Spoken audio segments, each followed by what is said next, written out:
Welcome to the DraftKings wide receiver analysis. I'm Jason Gilba at JGilba11. With me is Justin Elick at BigItaly42. Taking a look at some divisional round guys, cash game GPPs. If you're into cash games these days, we got them listed.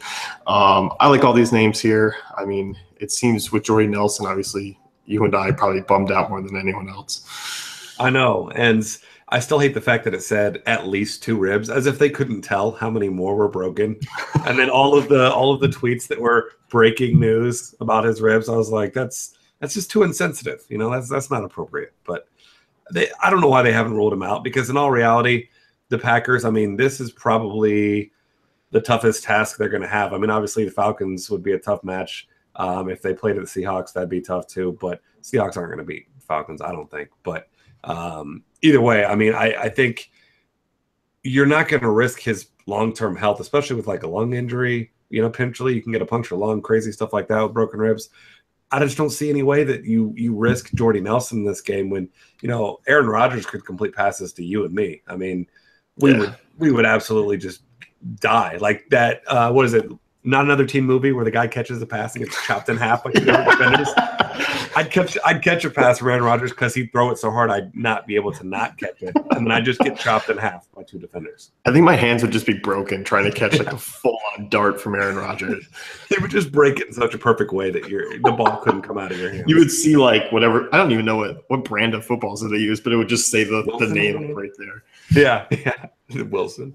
But either way, point being that, I mean, he shouldn't play. I can't imagine he's going to play, and I don't see any way that Devontae Adams isn't the most popular player, probably at any position. Yeah, I think so too. I mean, $7K, reasonable price tag for him. We can talk about kind of both him and Randall Cobb here in one. Randall Cobb being $1,300 cheaper than Adams. Cobb, obviously, I think, you know, we look at last week's performance and, you know, Dominique Rodgers-Cromartie banged up, a Hail Mary, loss of Nelson. There was a lot that went into him scoring 30-plus DK points.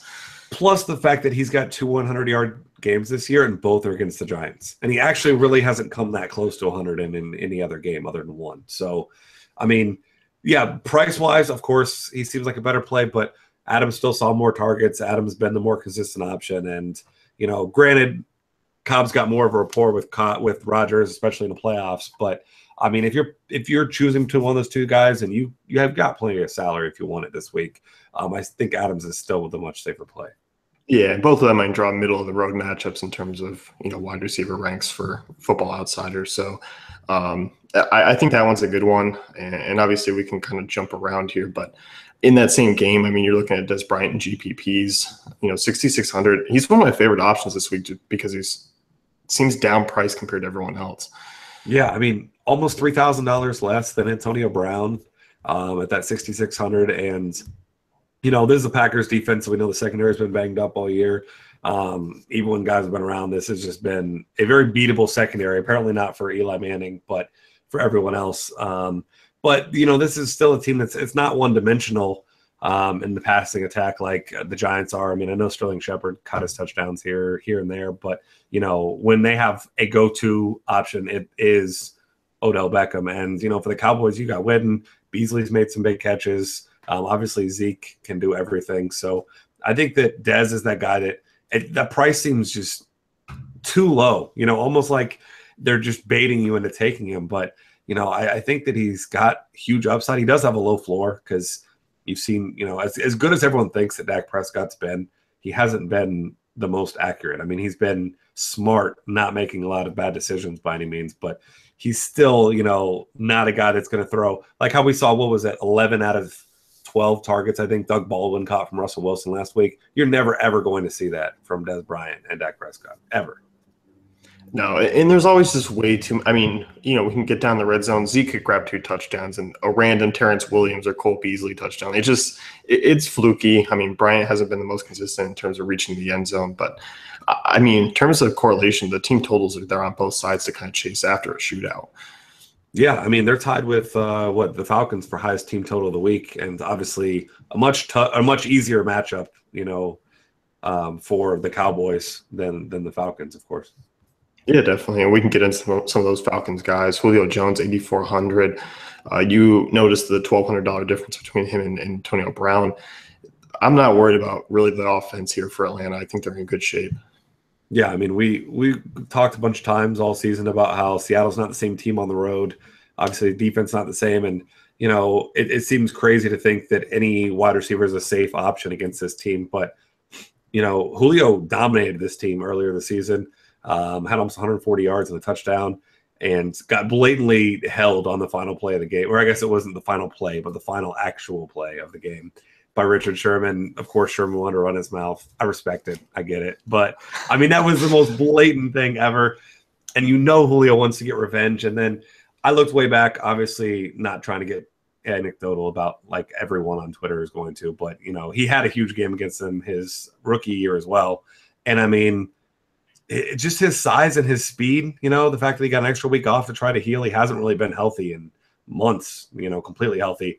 I just think he has a huge game. Like if I had to bet on any wide receiver having the biggest game this week, I think it's Julio Jones. And I mean, I think Devontae Adams will probably be second, honestly. But I mean, I think Julio Jones is going to be the number one receiver this week. Yeah, I'm a big fan of Jones, and especially the price difference between him and Brown. I mean, I'm looking at this one with that team total. Hard not to think Jones is just going to have a huge impact on that game.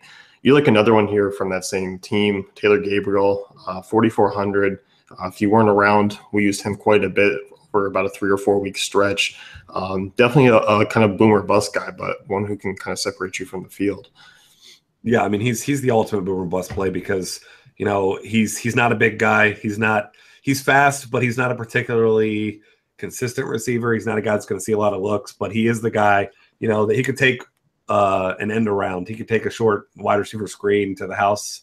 He can do everything. And, while people might be scared of this Seattle matchup, obviously we saw Detroit get dominated by them last week, but that was in Seattle, and that's also Detroit. And this is an Atlanta team scoring 35 points a game at home. It's the best offense in the NFL, and he really just needs that one play. And we've literally seen that multiple times this year. He gets that one big play and pays off. So if you play him, you're not expecting 4 or 5 catches. You don't need that. You want that 160-yard touchdown at 5% owned on a 4-game slate, and that could be a big difference maker.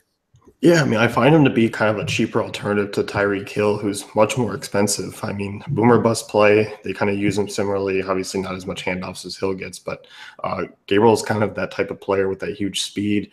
Anyone else you want to talk about? I mean, we got Patriots guys. I feel like it's just so hit or miss with them in terms of who gets the actual touchdowns in that offense. I want nothing to do with the Patriots wide receivers this week. I just think that they're going to just smash Houston, and I don't think it's going to be worth playing any of these guys because they've got 3 capable running backs. LeGarrette Blount, I guess, is sick. Whatever. I mean, I think he'll be fine. But Deion Lewis is getting touches. James White, they use him more as a receiver than as a runner. But I just think that game, obviously Vegas thinks that 15 points. I don't even think the Texans are going to keep it even remotely close to that 15. I just think it's going to be such a blowout. We might not see Tom Brady throw a pass in the second half. I mean, that seems extreme, but they're just going to destroy this team, and I don't want any part of it. Like, it's to the point where their ceiling could be a little bit capped this week. Yeah. I like Edelman, especially on DK, we're the PPR site, but outside of that, I mean, you are taking some risk when you get into Malcolm Mitchell and Michael Floyd and Chris Hogan. Like, it's so move or bust. Yeah, I mean, I could see the merit of playing a DeAndre Hopkins just because he should see 15-plus targets just because they're going to be down big. But I'm not buying the fact that Osweiler is all of a sudden a capable quarterback because he isn't. And he got shadowed by Logan Ryan, I think, in the first game, and that's a tough matchup. I mean, he could easily put up a 2 for 18 line with 40 targets for all I care. But, I mean, I think you give him a look if you're making a bunch of lineups. Yeah, and this New England defense is always one. Bill Belichick, they're taking away your best weapon, and that's obviously Hopkins. And, Good luck, Osweiler. Yeah, exactly. It's not going to be pretty. No, definitely not. So if you want to check out Justin's article, you can head on over to dayfantasycafe.com and be sure to check out the rest of our divisional round content.